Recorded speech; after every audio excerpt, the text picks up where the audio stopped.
Peoria, Videomax Limited presents Midstate Magazine with your hosts, Christina Colosimo and Jennifer French.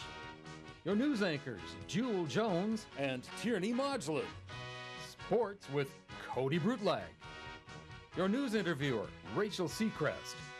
And the Midstate News Team. Get Real with Darian Clay. About Town with Courtney Shattuck. Let's Eat with Sherry Ellis. And In the Spotlight with our own Sandra Hollywood Hall. Street Team is with Daniel Shore, and State of the Arts features Matt Seneca. Our hosts, Christina Colosimo and Jen French, now welcome you to Midstate Magazine. Take it away, kids.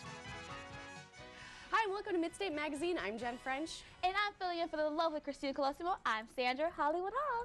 Yep, and this week's theme in the age of consumerism at this time of the year is gift giving. So it doesn't matter what holiday you're celebrating, if it's Christmas, Hanukkah, my birthday, Happy Week, Chinese New Year, end of year, it's gift giving. So tell me, what is your ideal gift? To give or to receive, because those are two different things. What do you like? Do you like to give or do you like to receive? I like receiving things. Receiving, okay. Because my credit card is very limited in its mine is spending too. power. But okay, so my favorite gift to receive, if people want to buy me things, are like fake jewelry earrings, not like clip-on earrings. Like I'm 4 years old. For fake, okay, well I have really like floppy ears. Oh, okay. Okay, so like if you get like real jewelry that's really expensive, it's also really heavy in the metal and like this is true. Whatever. So my ears are just kind of like, and I look like 10 years older in the bad way. So see, but also good thing with the fake jewelry, it's more versatile. If you think about it, because you can have costume jewelry that's of flowers, ladybugs, and pretty. It's real. It's pretty standard. Like, hey, here's a nice little silver stud or gold. It's like you can't really do much with that because it costs a lot. So yeah, silver and gold, probably worth more than my car at this point. Yeah. Sorry, didn't get that. I'll give you a new car then. But the nice thing about fake jewelry is you could have, because right now I have like ladybugs in my ears, not real ones, maybe like really dark Japanese beetles, depending on what you think. Yeah, I was saying back here, they look good. They look rich. They look rich. No. Sorry, we'll just say they are. Now, okay, for me, I'll give it and receive. I can't help myself. I think it's always good to extend out and help other people, but I mean, if I give you like $20 gift card, if I get like a $5 gift card, but I think I'm gonna be mad about that. I mean, I take you to Olive Garden, you take me to what? Rallies, and I'm like, you know, I deserve a real course. I do have one question. Okay, did you ever like sit on Santa's lap when you were little? All right, I won't admit much to that, but I did. Okay. Yes, I was told that if you sit in his lap and tell him you've been a good girl and you know got all A's and B's in class, you could probably get a new Barbie Corvette or something. I said, hey, I'll sit in his lap and say I got a new Barbie Corvette. But we'll first see what news has to say about Christmas giving. Take it to news. Yep. Thanks, Jen and Christina, and welcome to Midstate Magazine. I'm Tierney Modulin. And I'm Jewel Jones, and now let's take a first look at the news. Decorating your house with Christmas lights gets you into the spirit, but also raises your electricity bill. LED lights are an energy-efficient option to the standard lights used on Christmas decorations. One strand of LED lights uses 4 watts an hour compared to 60 watts an hour for traditional lights. They are initially a bit more expensive, but last up to 10 times longer and are much safer around the house because they don't get too hot to touch. Last year's shortage of salt during the heavy snowfall months left many people in central Illinois on slippery grounds, and this year's increase in salt prices will not make them feel any steadier. Prices have risen up and above 30% compared to last year's.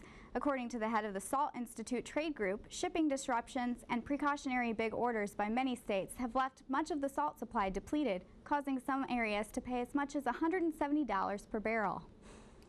Chances are, if you've been out shopping this Christmas season, you've heard the friendly sounds of door greeters ringing bells outside of many businesses. These people are volunteers for the Salvation Army and helping raise money for people this time of year. The Salvation Army offers an array of different resources to those in need. Well, we're this year at Christmas time, our overall Christmas goal is 1.3 million. Last year it was 1,250,000, so we didn't raise the goal very much this year in light of how the economics in the country are. The bad thing for social service agencies, though, is that on the other end of the spectrum, we're seeing more people come to us for assistance. I think in both in terms of individuals and families, we're up well over 50% from numbers from a year ago. So it makes us tighten our belts a little bit. We try to be realistic in what we ask the community to help us provide. And the other thing is that we honestly do feel and believe that whatever we get, we'll be able to do the programs and services that we've become known for. And that may mean that we have to downsize a few of those programs, but we hope that the community will respond. And if you have a roof over your head and a warm meal each day, that you might be able to donate to help somebody who doesn't. For more information, or if you'd like to volunteer, call 309-655-7220 or go online to salvationarmy.com. Even though the United States seems to be the most technology-savvy country, it is not leading the way when it comes to how many people are connected to the internet among 12 and 14-year-olds. A mere 88% of Americans have internet access. This is compared to 100% of British, 98% of Israeli, and 96% of Czech and Canadian youth. Internet usage by those over 18 puts the U.S. in 4th place, behind Sweden, New Zealand, and Canada.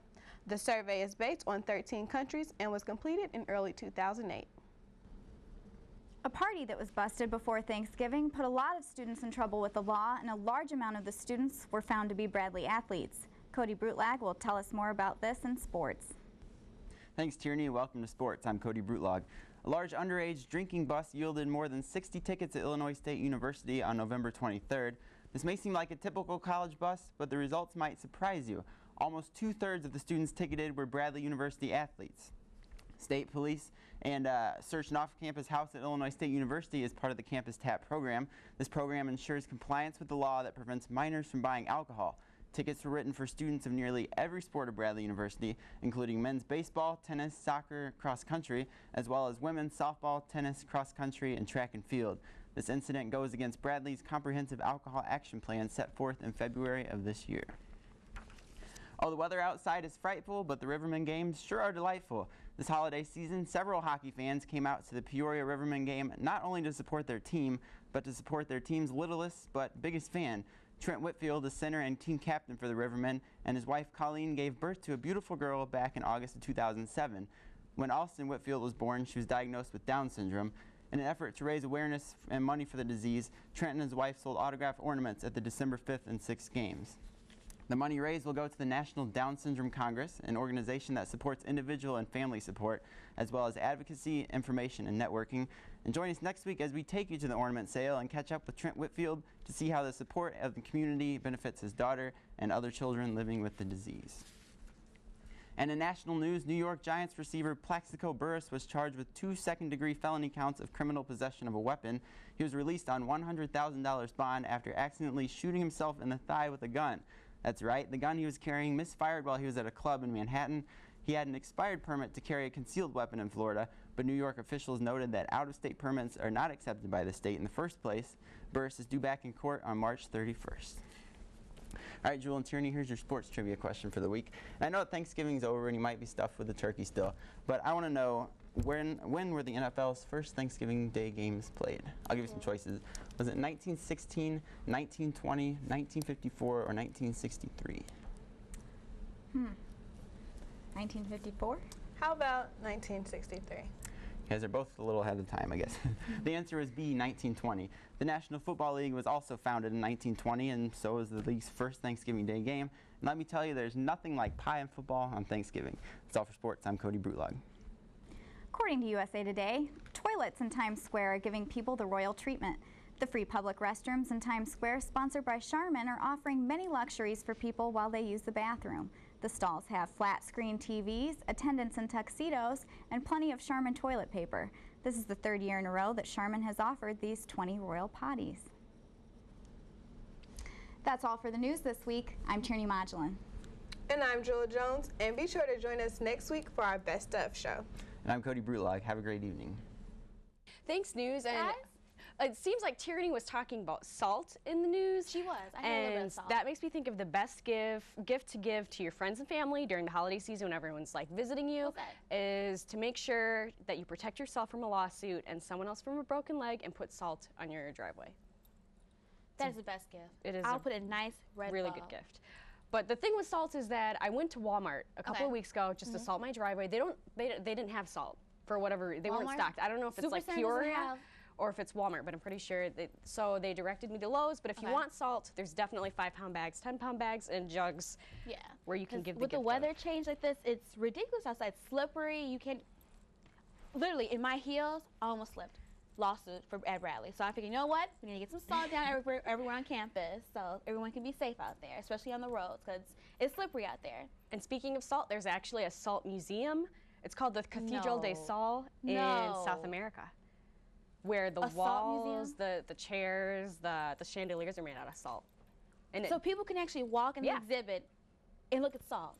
Oh, Yeah. a salt chair, a salt statue. and it doesn't disintegrate because of the climate and the humidity. If, so. if Walmart doesn't have salt, I think they need to go out there and pick up the salt from the museum then. All right, well, we'll have to see what Gabriel has to talk about, so let's check out Darian. We'll get real. Hey everyone, as always, this is Get Real and I'm Darian Clay. The Battle of Iwo Jima, one of the fiercest battles during World War II, is well known, but it wasn't the fighting that made it famous. Instead, it was a single photo. The battle and what transpired afterwards is played out in the movie Flags of Our Fathers. You get it? I don't know. I wish I could have seen their faces. In 1945, the government became concerned with the lack of faith Americans had with the United States during the war. One photograph and 6 Marines became the focus points of the government's plan to beef up public support for the Allied cause. Captain Severance asked me who else was in that picture. You tell them it was me? No. Then pick someone dead. They don't want somebody dead. They want to ship us back to the States. There's some simple things we want you to say. Mostly, buy bonds. You know, I think this whole damn thing is a farce. If we don't raise $14 billion, this war's over by the end of the month. As far as us being the heroes of Iwo Jima, that's just not the case. The real heroes are dead on that island. I can't take them calling me a hero. Some of the things I saw done, they weren't things to be proud of.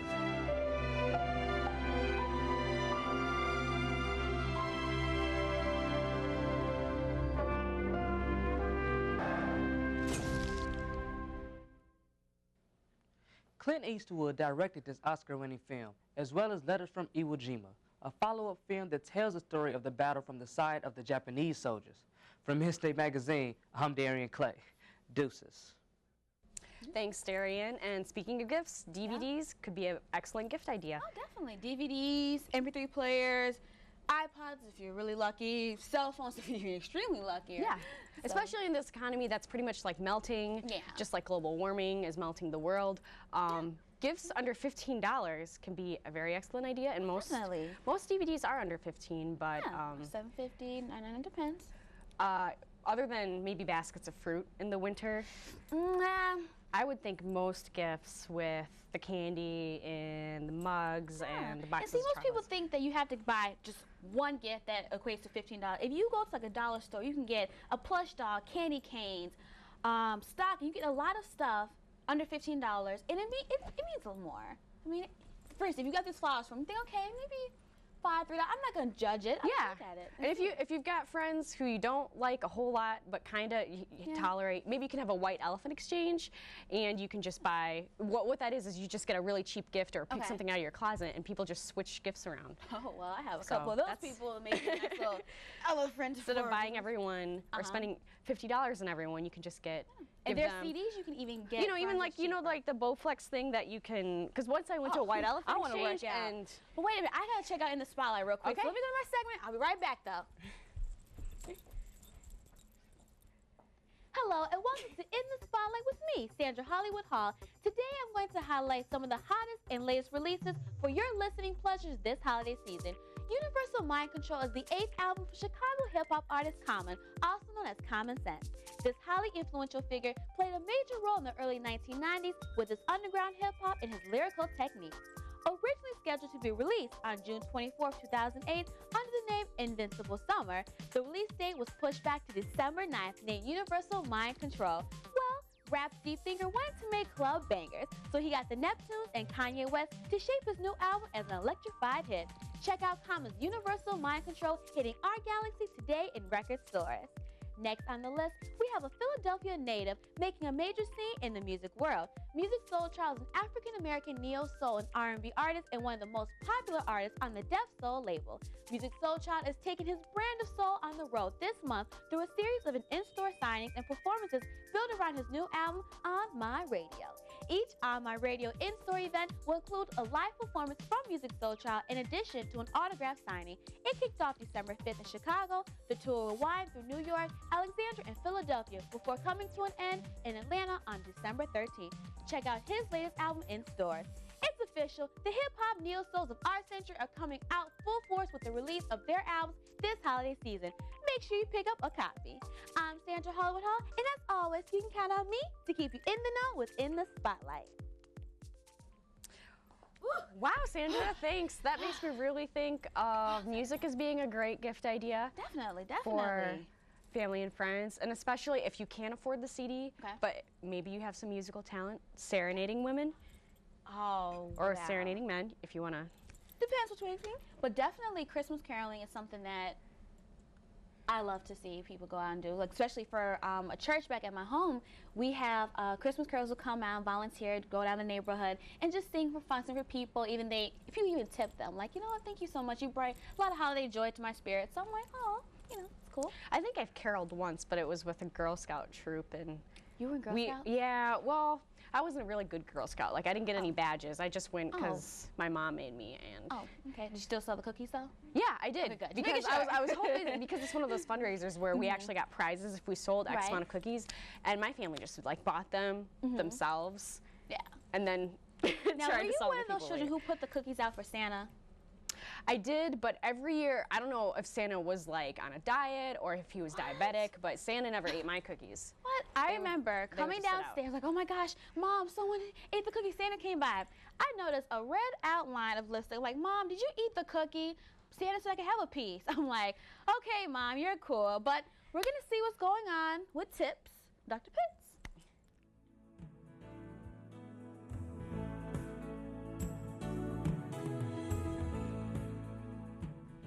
People ask me all the time, should I put an objective on my resume? You know, it varies a little bit. I tend to say, and frankly my answer universally is no, you shouldn't. Though again, situations always vary and other people may give you different advice. Ultimately, your resume and your cover letter are your documents. You need to make sure that you spend a lot of time with those. You want your document to stand out. Do you put an objective on your resume? I would say no, because you want to custom tailor your resume for every single job you apply for. Look at the position description and see what they're saying, what it is they want. If you're applying for a position as in a television station as a video editor, well, that's going to be a little different than what you would have in your cover letter and maybe show in your resume if you're applying for a position as a producer or as a graphics person. Again, it's so easy to customize your paperwork, your resume, and your cover letter for every job that you want to make sure that you express in your cover letter the real objective that you're applying for. So instead of putting the objective on your resume, save it for your cover letter and let them know the position, but more importantly, let them know exactly why you're qualified for that position, because the first step is to have good paperwork and to let the paperwork open the door so that you'll then come in and have a chance to interview. Thanks, Dr. Pitts. Thank you so much. I do have to make a correction. Earlier I said, when I was doing the thigh thing, I said Bowflex. Bowflex is for your arms. The Thigh Master from the early 90s. I picked up. I'm like, you know, Jen, let's correct that later on. Is the white elephant gift that my friend received. But thanks, Dr. Pitts, for the career tips. In addition to decorating your resume, how do you decorate your house during consumer season? Go all out. Christmas lights on the trees, the bushes, the reindeer, icicles on the roof, just full out. It's Christmas. You want to bring the joy. We bring the lights on the neighborhood, so I go full out. So like it's almost like a signal to Santa, or definitely come to the maybe hall's like residence. Airplanes. Hey, you should come to the. Yes, because our house was entered in a contest in our neighborhood. It's for the best like lights, whatever features on the house, but we didn't win. Just so happened someone happened to take our reindeer off the lawn, but we never found out who took our reindeer. But it's okay. We bought a new one. That's so. brutal. I would have very called brutal. the police. Oh, my father is a police officer, and even still, but that's a different story. But anywho, how do you decorate for Christmas? Okay, or in well, general? my family doesn't buy the the energy efficient LED lights. So whenever one light bulb goes out on the string of lights, they all go out. Wow. We just give up. Give up, but they have the little packages on the side that you can add. You can add the light bulb. Still, no. Usually, sometimes we'll put like maybe not like a flower, but like stuff on the door, like fake wreath-like items, just to make us look like we care about winter. Right. It's okay, but we'll see what kind of arts and stuff are going on with About Town. So let's check it out.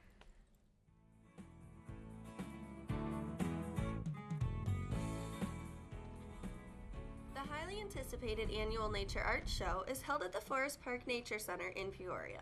We have a whole variety of mediums, from wood carvings to, as you can see behind me, paintings on leaves, paintings on feathers, and a variety of other type of things.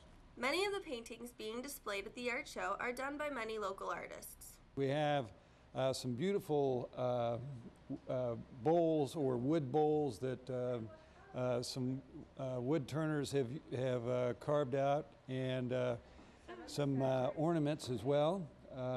Also paintings on wood. We have some watercolor, some etching. We also have jewelry and some clothing and apparel.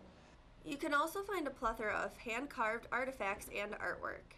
There's a couple that have just started doing some in the last year, or I think they've been doing their art for quite a while, but they just started displaying around Illinois this year. And then some of these have been working at some of their artwork for several years. So kind of a mixture of first-timers on up. If you're looking for something fun and relaxing to do, come down to the Nature Art Show. For Midstate Magazine, I'm Courtney Shattuck. Thanks, Courtney, with that interesting little art display. It is. But speaking gifts, and speaking of winter, Yep. gloves, mittens, and scarves. Oh, the best gifts ever. Best gifts for on a budget. Oh, definitely. Check this out. So, I was talking to my other friend the other day, and I shook her hand. I was like, your hand's really warm. There's a heating pad that you can purchase, like at a Lowe's in a Walmart. I can't remember the title, but it's actually a heating pack that you can insert in your glove. So your hands are nice and warm. It lasts about 10 hours. I'm gonna purchase it. Once I know the name of it, I'll get back to you. So if you have gloves and your hands are really cold still, you can purchase a heating pack. It's like a little, almost like a size of a tea bag, and you can put it inside your glove, and it stays warm for like up to 10 hours. How is it powered? Is it like battery powered? I don't think you have to shake it or like open or something, but put it in, bam, you have some warm. That's nuts. That is an investment on something I would do. That kind of sounds like the MRE packets that you like shake them and they just heat up. Yeah, like chemically, something like that, but it's you put like in your beads glove. and stuff inside. So I would definitely get that with gloves, mittens, because this is winter weather. It is crazy now. It's ridiculously cold, and it's like, you know what? We have to dress up. So no more shorts and sandals, head to toe, full clothes. But you still look good underneath, but. Yeah, and another great gift idea, speaking of gloves and mittens, would be sheets. I know bed sheets are kind of like overdone sometimes by our moms and grandmas, but you spend a third of your life in bed. So let's see what's going on with Matt, though, first. SOA. Hello and welcome to another edition of State of the Arts. I'm Matt Seneca, and with me this week is Chris Pennant. As a singer-songwriter, trombone, and tuba player, he's a member of the Bradley Jazz Ensemble, as well as the Chicago Beat Ensemble. He's here to talk a little bit about us, to us about singing and songwriting and everything. So, how you doing, first of all? I'm doing fine. It's a busy kind of week. We got a big concert coming up, but I'm doing all right, just getting by. Excellent. Well, thanks for coming here, making time for us. And I know finals are coming up, and a lot of people are struggling and rushing to do things like that. But how long have you been playing and singing for? I've been playing trombone since 5th grade, and it's 10 years this fall actually. And a quick funny story: the music program came to my grade school, and I really wanted to play, but I was a troublemaker, you know, they call it as a kid. And my mom told me that I couldn't play unless I went a whole year without getting into trouble, going to the principal's office, or without getting bad grades or anything. So that was one of the best times that I've had in school. And next year I started playing trombone. It's been 10 years. Awesome. Excellent. And you're also with the basketball band right here yes. on campus. I've seen you up in the stands playing for us. And how's that been going? Well, it's really hard to play it's really hard to play your trombone in basketball band when refs are making bad calls. And so, but basketball band's been amazing. That was the first time we went to Mississippi in my freshman year for the NIT. And even though I missed out on going to Michigan for the NCAA tournament, it's been a lot of fun. I think the only thing that I don't like are the uniforms. Okay, we gotcha. We get a lot of Waldo jokes. But otherwise, basketball band's a lot of fun, and it's really one of the times where you can just play as loud as you want. All right, and do you write your own material for the beat ensemble? And yes. Yeah. Just put it simply, we write songs. I write a lot of the words, and a friend of mine from home goes to UIC. He writes a lot of the music, but we collaborate a lot, and it's nothing like you would think. It's mostly just us sitting in his room and saying, okay, this sounds good, this sounds good. Or he'll call me at random times during the day and say, Chris, I got a tune in my head. And a lot of times it's during class, so I can't answer him. But I mean, it's really just taken shape since, say, sophomore year of high school. We've come to where we are now. All right, and what are you going to sing for us today? It's a song called Waiting that we made up junior year during 7th period high school. So all right, go ahead. Hope everybody enjoys it. Yeah. Well, I've been sitting for a while, just thinking about those things you said. And that's got me to thinking. It's got you all mixed up in my head. Now all I feel is confusion, and it's got to know that it's tearing me apart. So why are you refusing, oh, to see me one last time? Well, till then I'll be right here waiting to hear the sound of your sweet voice. Till then I'll be right here waiting, till the moment you have made your choice. Da da da da da da da ya. Da da da da da da da. Well, soon you'll be in my dreams, tonight when I lay my head to rest. So when the winds are cold, the thought of you is what will keep me warm. Well, I've been sitting for a while, just waiting for you to walk through my door. Now all I feel is confusion, and you've got to think our love will be no more. Till then I'll be right here waiting to hear the sound of your sweet voice. Till then I'll be right here waiting, till the moment you have made your choice. Da da da da da ya, da da da ya ya. Well, I'll be right here waiting. Well, I'll be right here waiting. Awesome, great job. Thanks a lot. Thanks a lot, and well, that's all we have for you today. And we'd like to thank you for coming in, and we'd like to also thank the viewers for tuning in. Chris, you have a website for us? You can check us out on MySpace at www.myspace.com/Chicago Beat Ensemble. We also have a Facebook group, Facebook page. And if you need more information, just find me. I'm always running around with my trombone somewhere. All right, sounds good. I'm Matt Seneca, and you just got rocked on State of the Arts. Thanks for rocking us, Matt. And Chris's singing makes me think of singing greeting cards. You know those cards that you open and you're like, joy to the world, jingle bells. Yeah, so in your opinion, what's better, email, gift card, or sending flowers? Ooh, of course sending the flowers. But, I mean, with the emails, they have different ways. You can insert clip art and bring the music as well. But then also, see, with the Hallmark cards, you're cheating because someone else wrote those thoughts. So if you formally write something else through email, I think I'll probably do the email. I don't really like email greetings just because I get confused because I think they're spam. So I like delete them before I figure out that somebody was trying to tell me to have a good holiday. And I'm like, no, I don't want to buy your, stop trying to sell me things via email. So we talked about gift cards, we talked about salt, we talked about email. I mean, there are a variety of different gifts we can do for this Christmas. Yeah. Or just in general for the holidays. And if you can send your mom flowers, what do you send your dad? I don't know. we'll have to see next week on our Best Stuff show. So I guess this was Midstate Magazine for us. I was co-hosting with the lovely Jen French. I'm Sandra Hollywood Hall. And I'm Jen French. See you next week. Bye.